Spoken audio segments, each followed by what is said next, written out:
हाय दोस्तों, फिर से स्वागत है आपका अपना यूट्यूब चैनल हंट सोर्स पे। आज लाया मैंने और एक नया वीडियो जो कि आप सभी को जानना बहुत होगी, क्योंकि आप सभी जो पोस्ट ऑफिस से रिलेटेड सभी जो भाई लोग अभी पोस्ट ऑफिस के एक जो खाता रहती है इंडिया पोस्ट पेमेंट खाता, जो कि आप सभी लोग चला रहे हैं, उसके रिलेटेड एक खास जानकारी आई है।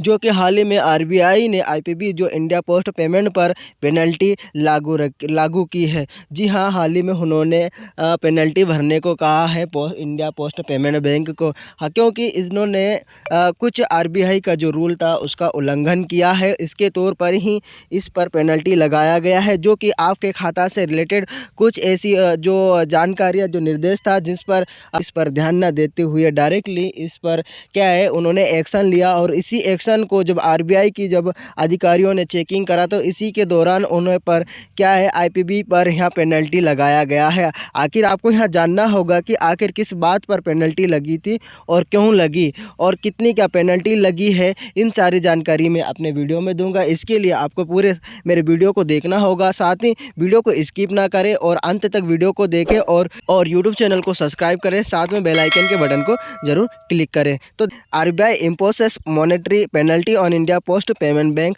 लिमिटेड जनवरी 31 को, जो 2025 का जनवरी 31 को यह लेटर जारी किया है RBI ने इंडिया पोस्ट पेमेंट बैंक को एक पेनल्टी के तौर पर। आपको बता दें, इस पर जो पेनल्टी लगाया है RBI ने इंडिया पोस्ट पेमेंट पर 26.70 लाख रुपीस, मतलब ₹26,17,000 ओनली, मतलब 26,70,000 रुपये का यह पेनल्टी लगाया RBI ने इंडिया पोस्ट पेमेंट बैंक को। आखिर यहाँ ग्राहकों से रिलेटेड एक निर्देशक था जिसके तौर पर उन्होंने यहाँ पेनल्टी लगाया है। क्या है वो पेनल्टी, आप जानेंगे पूरे वीडियो में। RBI ने India post payment bank limited पर मौद्रिक जुर्माना लगाया।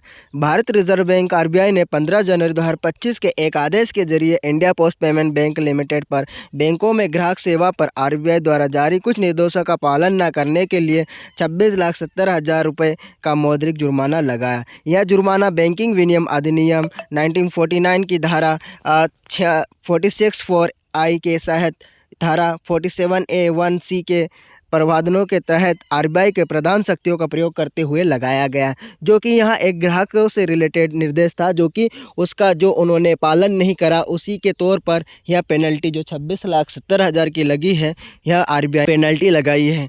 ठीक है, आखिर क्या कहा उन्होंने, 31 मार्च 2023 तक बैंक की वित्तीय स्थिति के संदर्भ में RBI द्वारा बैंक के पर्यवेक्षी मूल्यांकन के लिए वैधानिक निरीक्षण किया गया था।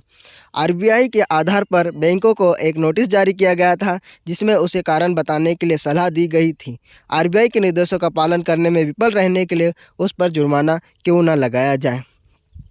नोटिस पर बैंक के उत्तर आया था। उसके द्वारा किए गए अतिरिक्त प्रस्तुतिकरण तथा व्यक्तिगत सुनवाई के दौरान किए गए मौखिक प्रस्तुतिकरण पर विचार करने के बाद RBI ने पाया कि बैंक के विरुद्ध निम्नलिखित आरोप सही पाए गए। मतलब उन पर जो आरोप लगाया गया था RBI के द्वारा, जब उन्होंने यह प्रस्तुत कहा कि भाई आपके द्वारा यहाँ गलती की गई है तो आप नोटिस जारी किया जाता है, कारण बताओ नोटिस, तो उन्होंने पहले जारी करा था। इसके बाद कारण जो बताओ नोटिस भी जारी करा, उसका रिप्लाई आया बैंकों द्वारा, तो उनको है ना जो RBI को पूरे स्पष्टीकरण मिल गया है कि भाई इनके पास यह गलतियां हैं, तो आखिर इन पे जुर्माना क्यों ना लगाया जाए। इसी तौर पर उन्होंने 26,70,000 की जुर्माना इंडिया पोस्ट पेमेंट को लगाई है।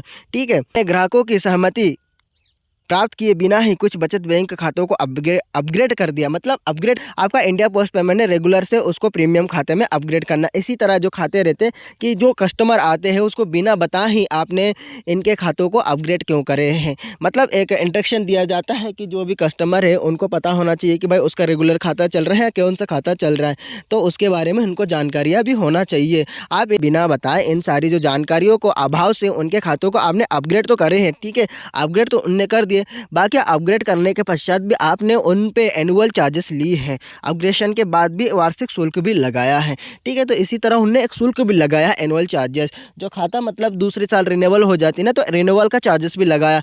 मान लो पोस्ट पेमेंट का प्रीमियम खाता, तो इसी खाते पर जब ये भाई एक बार हो जाती है तो अपग्रेड करने के बाद भी जब खत्म हो जाती है ना, तो इस पर चार्जेस क्यों लगना है, आखिर आपने इस पर भी चार्जेस लगाया। तो इसी के तौर पर 26,70,000 की जुर्माना उन्होंने इंडिया पोस्ट पेमेंट को लगाई है, जो कि हाल ही में ग्राहक से रिलेटेड यहाँ जानकारी थी, जो कि आपको यहाँ बताना था मुझे इस वीडियो के माध्यम से। यदि आपको मेरा वीडियो अच्छा लगा और आपको यह जानकारी अच्छी लगी तो आप वीडियो में कमेंट करके बताएं और साथ में मेरे यूट्यूब चैनल को सब्सक्राइब करें और बेल आइकन के बटन को जरूर क्लिक करें। धन्यवाद।